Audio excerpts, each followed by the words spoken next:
Assalamualaikum warahmatullahi wabarakatuh. Selamat siang anak-anakku semua. Hari ini kembali dengan Bu Sulis ya.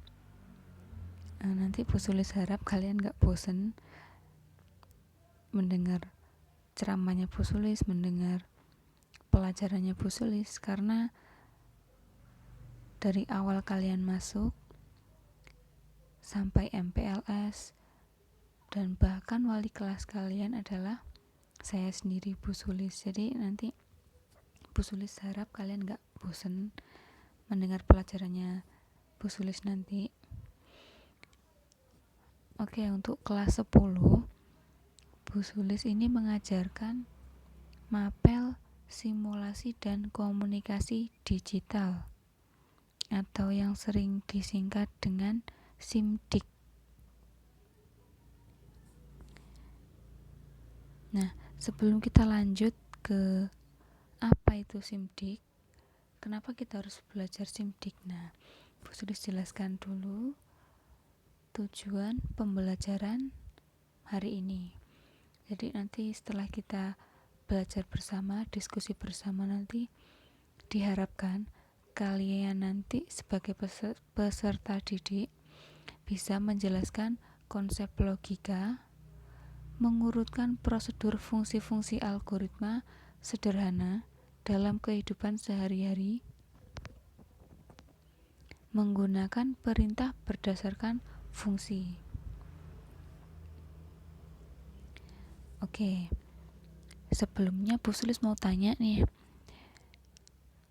apa sih yang kalian ketahui tentang komputer itu? Selain komputer itu untuk mengetik, selain komputer itu untuk mencetak foto, selain komputer untuk ngedit foto, ngedit video, apa sih yang kalian ketahui? Nah, jadi komputer itu gak cuma buat ngetik, gak cuma buat ngedit foto gitu ya, karena kan gini, dulu kalau zaman dulu komputer itu mahal banget, mungkin cuma beberapa segelintir orang yang punya ya. Jadi kalau dulu komputer bisa dikatakan sebagai barang yang mewah atau mahal. Nah, tapi kan sekarang rata-rata kan tiap orang tuh tiap rumah bahkan ada yang punya laptop, bahkan bukan komputer lagi gitu ya. Jadi kan kalau sekarang mungkin komputer sudah nggak dianggap sebagai barang yang mewah gitu, karena beberapa orang tiap rumah itu pasti ada yang punya. Nah, seiring perkembangan teknologi dan kebutuhan manusia, saat ini penggunaan komputer dapat ditemui di berbagai tempat sesuai kebutuhan. Contohnya di sekolah kan ada tuh lab komputer gitu ya. Di kantor apalagi mesti harus ada. Di rumah mungkin juga ada. Hingga tempat umum. Tempat umum biasanya ini warnet ya kalau dulu. Nah, komputer bisa digunakan untuk berbagai keperluan, tergantung pada program aplikasi yang ada di dalamnya.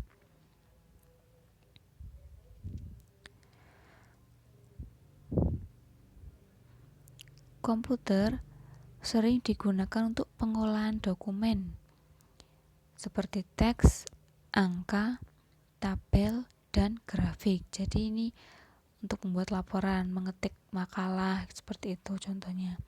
Nah, tapi kalian tahu nggak sih, selain itu komputer itu bisa digunakan untuk apa? Jadi kalau komputer ada di tangan programmer, komputer itu bisa menjadi alat yang digunakan untuk membuat perangkat lunak. Maksudnya apa, Bu?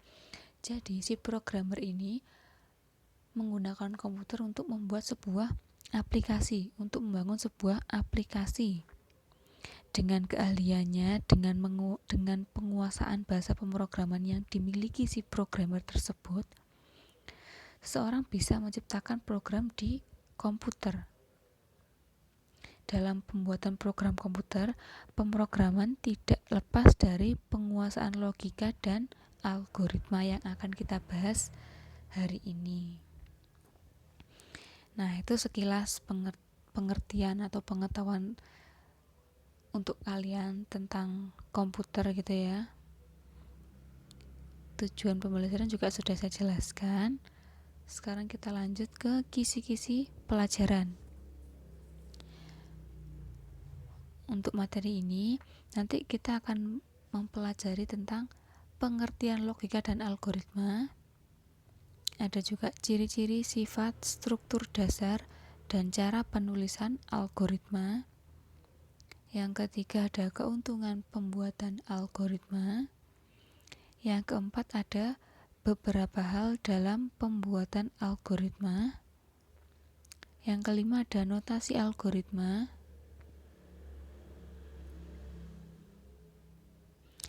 Yang keenam ada deskriptif algoritma.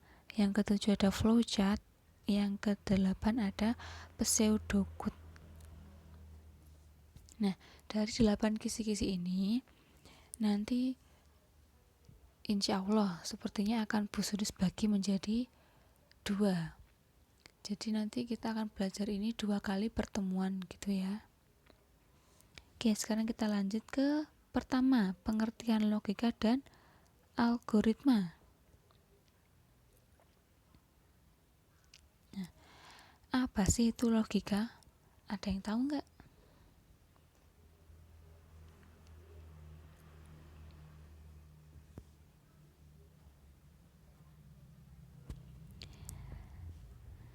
Oke, jadi kalau secara singkat itu logika bisa diartikan sebagai ilmu pengetahuan di mana objek materialnya adalah berpikir. Jadi kalian dituntut untuk berpikir. Gitu.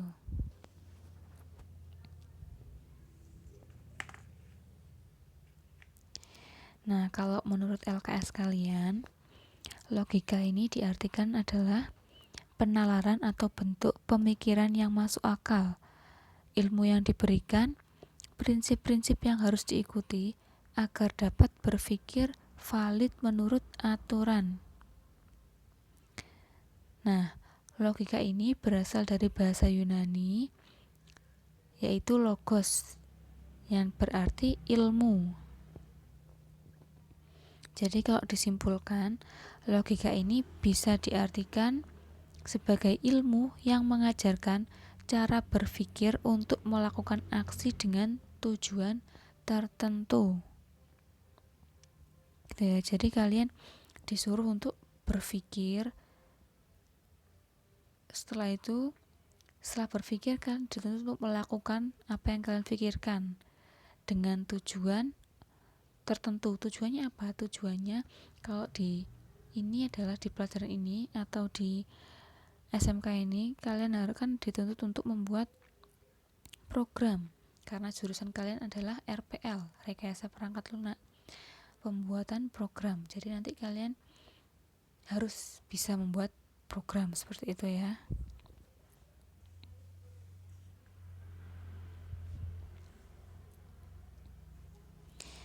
Nah, setelah kalian memahami apa arti logika itu, di sini juga ada fungsi logika. Jadi fungsi logika yang pertama membentuk setiap orang yang mempelajari logika untuk berpikir secara rasional, kritis, lurus, ketat, tertib, dan metodis.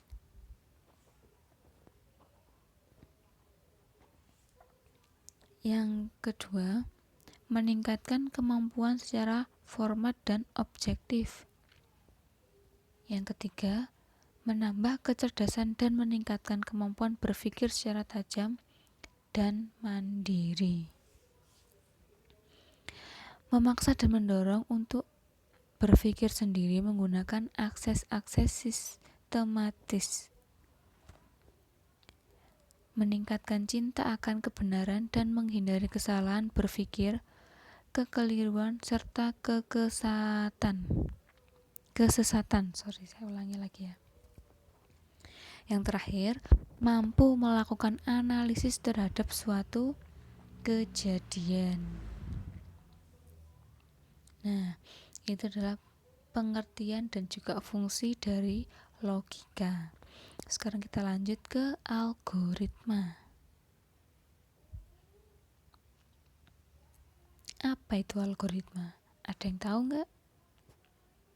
Ya tahu lah, kan ini di layarnya ada Bu. Nah betul. Nah kalau pengertiannya algoritma sendiri itu bisa diartikan sebagai urutan penyelesaian masalah yang dideskripsikan secara logis untuk memecahkan suatu masalah gitu.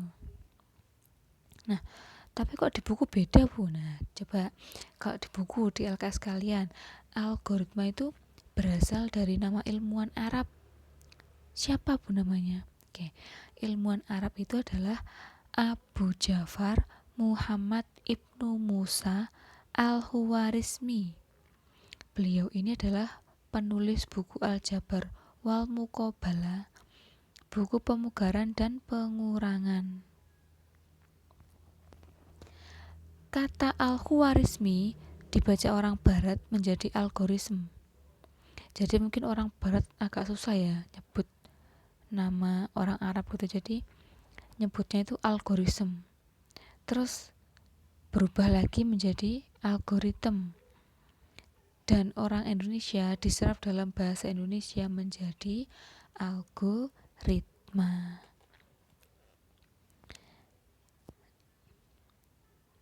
Nah, jadi kalau bisa ditarik kesimpulan, algoritma ini diartikan sebagai urutan penyelesaian masalah atau urutan langkah-langkah atau instruksi-instruksi terbatas untuk menyelesaikan suatu masalah. Nah, dari dua pengertian tadi, yang pertama logika dan algoritma, kira-kira kalau ditarik kesimpulan, pengertian logika algoritma itu apa ya? Jadi, pengertian logika dan algoritma adalah ilmu yang mempelajari cara menyelesaikan masalah berdasarkan langkah-langkah terbatas yang logis dan sistematis dengan tujuan tertentu. Oke, kita lanjut lagi ya ke 5 ciri penting algoritma. Ini kalau di LKS kalian itu syarat-syarat algoritma menurut Donald E. Knapp. Oke, yang pertama ada finiteness atau keterbatasan. Jadi algoritma ini harus berakhir setelah melakukan sejumlah langkah proses. Yang kedua ada definiteness atau kepastian. Setiap langkah algoritma harus didefinisikan dengan tepat dan tidak menimbulkan makna ganda supaya tidak bingung gitu ya. Yang ketiga, input atau masukan. Sebuah algoritma memiliki 0 atau lebih masukan yang diberikan kepada algoritma sebelum dijalankan. Yang keempat, output atau keluaran.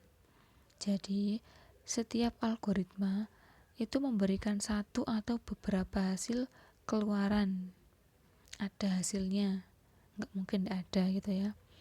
Yang kelima, effectiveness atau efektivitas.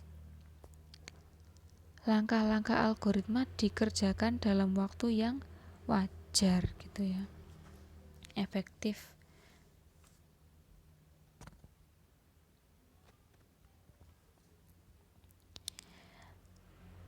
Nah, selain syarat-syarat, kalau di LKS kalian ada juga sifat algoritma gitu ya. Sifatnya yang pertama ada tidak menggunakan simbol atau sintaks dari suatu bahasa pemrograman tertentu.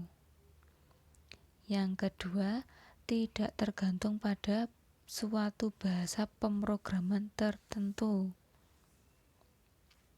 Jadi misalkan ada banyak bahasa pemrograman, ada bahasa ini, ada bahasa itu, ada banyak sekali. Jadi itu nggak tergantung pada bahasa ini, harus bahasa ini, harus bahasa itu, enggak gitu, nggak tergantung. Yang ketiga, notasi-notasinya dapat digunakan untuk seluruh bahasa manapun.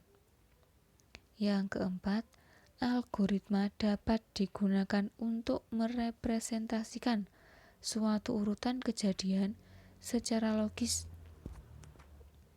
dan dapat diterapkan di semua kejadian sehari-hari.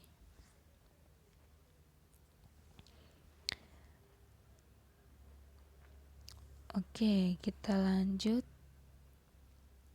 3 struktur dasar algoritma. Yang pertama ada runtunan atau sequence. Yang kedua ada pemilihan atau selection. Yang ketiga ada pengulangan atau repetition. Oke, kita bahas yang pertama dulu, yaitu runtunan atau sequence. Runtunan atau sequence ini merupakan sebuah runtunan terdiri atas satu atau lebih instruksi. Tiap instruksi dikerjakan secara berurutan sesuai urutan penulisannya. Jadi harus urut gitu ya. Sebuah instruksi dilaksanakan setelah instruksi sebelumnya selesai dikerjakan. Urutan dari instruksi menentukan hasil akhir dari suatu algoritma. Bila urutan penulisan berubah, maka hasil akhirnya pun mungkin berubah. Gak percaya nih kalau bakal berubah. Nih contohnya. Perhatikan operasi aritmatika berikut nih, soal matematika gitu ya. Ada angka di dalam kurung 4 tambah 3 dikali 7. Kalau dalam operasi matematika kan yang dikurung itu yang didulukan gitu ya. Berarti 4 tambah 3 7 kali 7 49. Nah, coba urutan aksinya tuh dirubah, pasti hasilnya berubah. Nah, ini coba kurungnya dipindah ke belakang, jadinya 4 ditambah buka kurung 3 kali 7 kurung tutup. Nah, yang dikurungkan berarti 3 kali 7. 3 kali 7 itu berapa? 21. 21 tambah 4 25. Nah, kan berbeda tuh hasilnya kalau urutannya diubah. Tuh. Contoh lainnya dari urutan aksi adalah algoritma penukaran dua bilangan bulat sebagai berikut.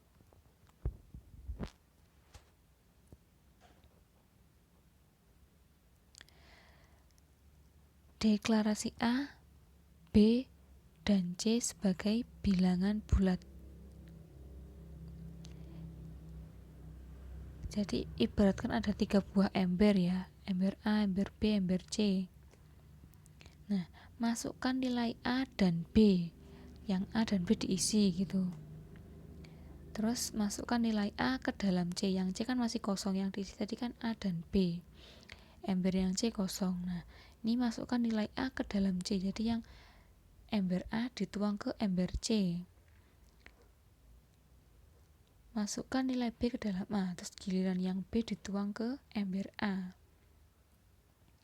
Masukkan nilai C ke dalam B, yang B kosong, ember C dituang ke dalam ember B. Seperti itu.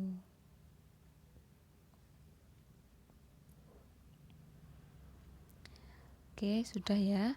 Kita lanjut ke poin 2, pemilihan atau selection. Pemilihan yaitu instruksi yang dikerjakan dengan kondisi tertentu. Kondisi tertentu? Ya, kondisi tertentu. Nah, kondisi ini adalah persyaratan yang dapat bernilai benar atau salah.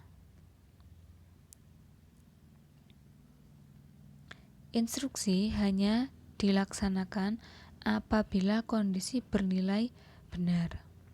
Sebaliknya, apabila salah, instruksi tidak akan dilaksanakan. Pernyataan kondisi menggunakan statement if dan then.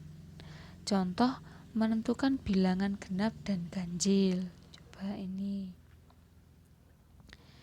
Nah, pemilihan, contoh kasus pemilihan adalah dalam penentuan bilangan genap atau ganjil. Algoritmanya adalah sebagai berikut. Coba diperhatikan. Poin pertama, masukkan bilangan sebagai sebuah bilangan bulat.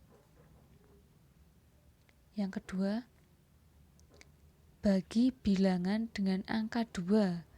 Simpan nilai sisa pembagian dalam variabel sisa. Poin ketiga, jika nilai sisa sama dengan 0, kerjakan langkah 4. Langkah 4-nya apa? Langkah 4-nya ini, tampilkan genap ke layar. Jadi nanti kalian masukkan sebuah angka. Nah, angkanya ini kalau dibagi 2, dia itu ada sisanya enggak? Kalau ada sisanya disimpan ke dalam variabel sisa. Kalau enggak sisa, kalau sisanya 0, berarti yang tampil ke layar, tampilkan perintahnya adalah genap. Gitu. Tetapi kalau nilai sisanya tidak sama dengan 0, kerjakan langkah 6. Langkah 6-nya apa? Menampilkan bilangan ganjil. Contoh misalkan nih, saya masukkan angka 7. 7 kalau saya bagi 2, itu kan hasilnya 3,5 gitu ya. Tapi saya ini di sini nggak boleh ada setengah. Jadi 7 dibagi 2 itu hasilnya 3. 3 kali 2 berapa? 6. Lah 6 bukan 7. Nah, berarti kan 3 kali 2 6. Sisa 1 toh. 7 dibagi 2, saya ulangi lagi. 7 dibagi 2 hasilnya 3. Sisanya 1. Nah, di poin ke nih, yang baris ketiga dari bawah. Jika nilai sisa tidak sama dengan 0, kerjakan langkah 6. Langkah 6 apa? Tampilkan ganjil. Bener nggak tadi? Tadi nilainya 1 ya sisanya. Berarti kan 1 itu tidak sama dengan 0. Berarti yang tampil adalah ganjil. Bener kan? Karena 7 adalah bilangan ganjil. Coba sekarang saya balik, kalau misalkan yang saya masukkan itu 4. 4 kalau dibagi 2 hasilnya 2. Sisanya berapa? 0, nggak ada sisanya kan? Kalau sisanya 0, perintahnya apa? Perintahnya menampilkan genap gitu ya. Dari sini paham ya?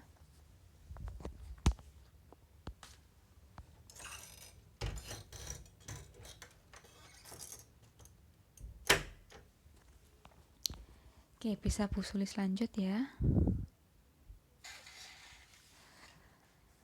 Bu Sulis lanjut ke pengulangan atau repetition.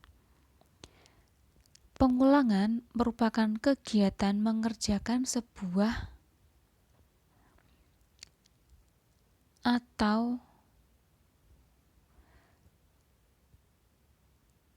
sejumlah aksi yang sama sebanyak jumlah yang ditentukan atau sesuai dengan kondisi yang diinginkan.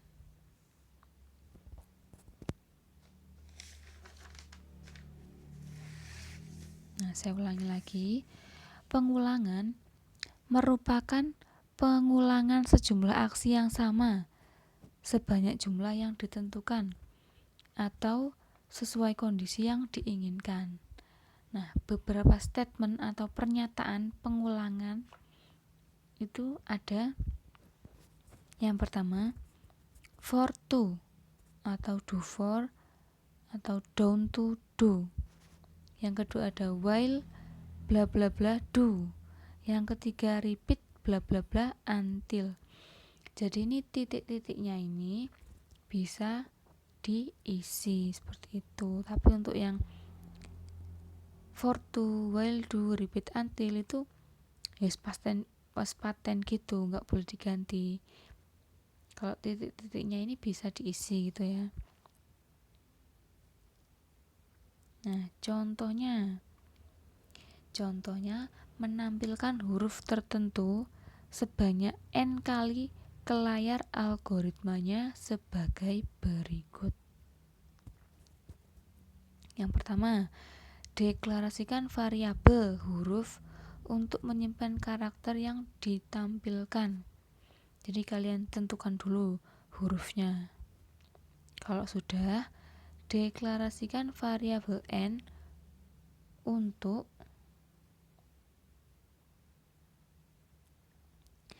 deklarasikan sebuah variabel n untuk menyimpan banyaknya perulangan. Jadi nanti mau diulangi berapa kali gitu. Yang ketiga, deklarasikan variabel counter yang digunakan sebagai counter perulangan yang sudah dilakukan. Masukkan sebuah karakter dan simpan dalam variabel huruf.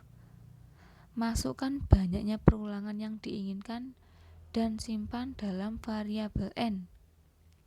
Set nilai counter dengan 0. Tampilkan huruf ke layar. Lakukan penambahan counter dengan 1. Jika nilai counter kurang dari n, kerjakan langkah 6. Langkah 6-nya apa? Jika nilai counter sama dengan n, selesai. Seperti itu. Nah, bisa tulis lanjut lagi ya ke keuntungan pembuatan algoritma. Jadi ini kalian nggak semata-mata disuruh buat algoritma ya, kok gini-gini gitu. Nah, jadi kalau kalian buat algoritma itu juga ada keuntungannya. Apa saja sih keuntungannya?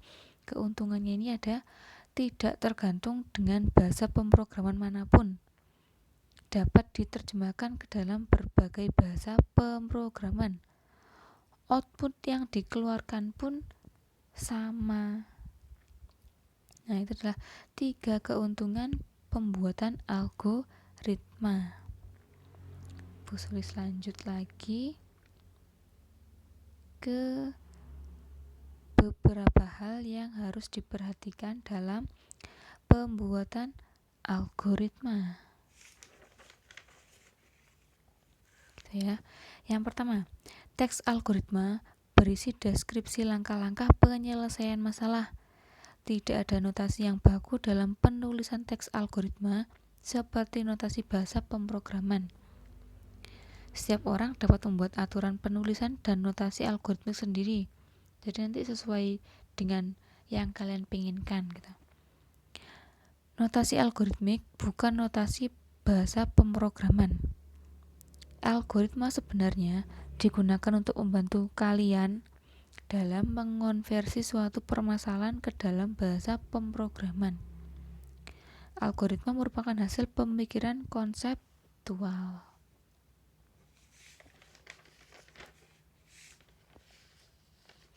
Nah, saya rasa sementara kita belajar ini dulu.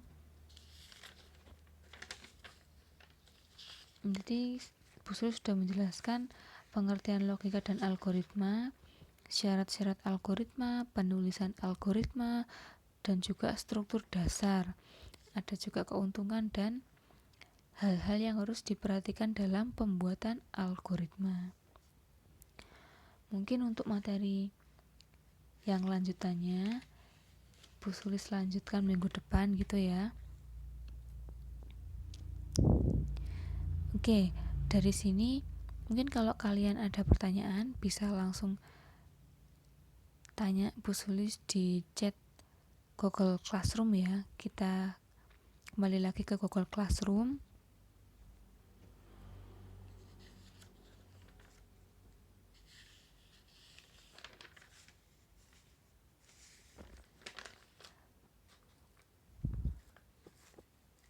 Oke, dan terima kasih banyak sudah mendengarkan video Bu Sulis, mendengarkan penjelasan singkat Bu Sulis. Dan jangan lupa ya, lanjutannya kita teruskan di pertemuan selanjutnya tentang deskripsi algoritma, flowchart, dan juga pseudocode gitu ya. Jadi minggu depan kita bahas deskripsi algoritma, flowchart beserta contohnya, dan juga pseudocode. Oke, materi siang ini saya akhiri sampai di sini. Bu Sulis minta maaf jika tadi dalam penyampaian mungkin ada salah-salah kata atau mungkin menyinggung kata-kata Bu Sulis, ada yang menyinggung kalian. Bu Sulis minta maaf. Dan sekali lagi Bu Sulis ucapkan terima kasih sudah melihat video ini, sudah mendengarkan apa yang Bu Sulis sampaikan. Dan sekarang kita kembali ke Google Classroom untuk penjelasan lebih lanjut gitu ya, bisa tanya jawab juga. Kalau gitu saya akhiri. Wassalamualaikum warahmatullahi wabarakatuh. Selamat siang.